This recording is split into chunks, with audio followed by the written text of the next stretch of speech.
Today, we're diving into one of the most powerful and honestly controversial technologies out there, generative AI. We're going to look at it through the eyes of the European Union, which sees it as this kind of double-sided coin, incredible promise on one side, but some pretty serious danger on the other. Let's get into it. So, just start with this question for a second. What if a machine could create almost anything you could imagine?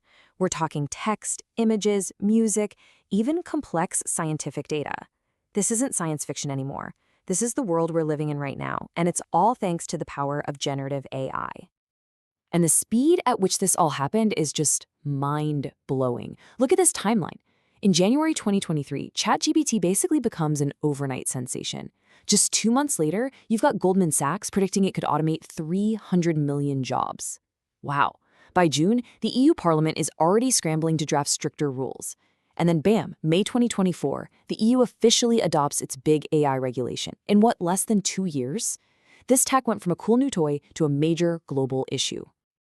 Okay, so let's make sure we're all on the same page. When we say generative AI or GenAI, we're talking about AI that doesn't just analyze data that already exists, it creates brand new stuff. It uses these things called generative models to produce content that feels completely original, whether that's an email, a piece of art, or even a potential medical breakthrough. Naturally, a power like that opens up a whole world of amazing opportunities.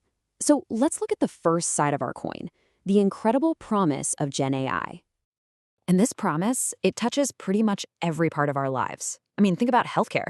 It could help spot diseases in medical scans that the human eye might miss, or even design personalized treatments based on your specific DNA. In science, it's like having a super researcher that can test millions of new drug ideas in the time it takes us to get a cup of coffee. It could completely change education, giving every student a personal tutor. And for creative folks, it's unlocking totally new ways to make art. The potential for good here is just enormous. But, and you knew there was a but coming, for every amazing opportunity, there's a serious challenge. So let's flip that coin over and take a hard look at the peril, the very real risks that come with all this power. So what you're seeing here is this intense global race that's heating up. China is a massive player, accounting for 60% of the GenAI field. The US follows at 11%, and the European Union, it's in the mix at 7%. So while the EU is definitely a player, especially when it comes to research, it is facing huge pressure in a world dominated by just a few global tech giants. And this tension is on full display in the creative industries. On the one hand, GenAI gives artists these revolutionary new tools to work with. But on the other hand, does it risk making all art look the same? And what about the huge questions around copyright? I mean, if an AI is trained on the work of thousands of human artists, who really owns the final product? It just goes to show that even the brightest opportunities can cast some very long shadows. This quote really gets to the heart of a deeper societal fear. Sure, AI can make us way more productive, but what happens if we start leaning on it too much? There's this genuine concern about something called cognitive erosion. Basically, that we could start to lose our own critical thinking skills, that we might forget how to think for ourselves. And beyond those big societal questions, we're seeing brand new technical threats pop up. And these aren't your standard computer viruses. No, these are sophisticated attacks designed to hit AI models right where it hurts, at their very core. Let me show you two of the biggest ones.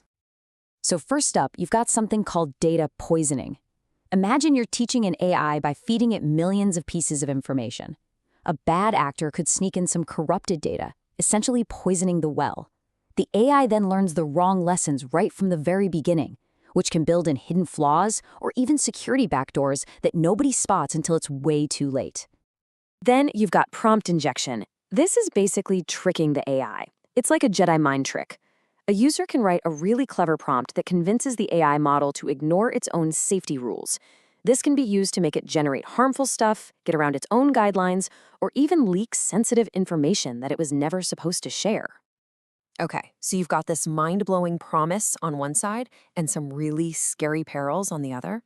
How in the world do you move forward? Well, for the European Union, the answer is a very delicate balancing act. And that act is all about regulation. And the centerpiece of all this is the EU AI Act. It's actually a pretty clever approach. Instead of a blanket ban on everything, it sorts AI into 4 different risk levels. At the top, you have unacceptable risk, things like social scoring systems, and those are just flat out prohibited. Then there's high-risk stuff, like AI used in hiring or in critical infrastructure, and those have to follow really strict rules.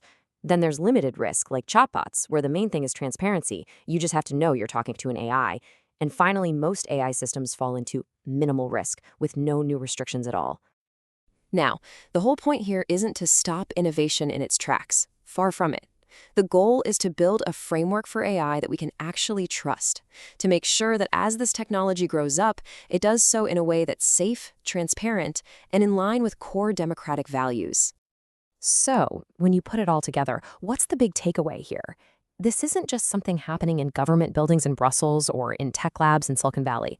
This is about the future that all of us are building together, right now. The future of Gen AI isn't going to be decided by some algorithm. It's going to be shaped by the thousands of choices that we all make as leaders, as creators, and as regular citizens.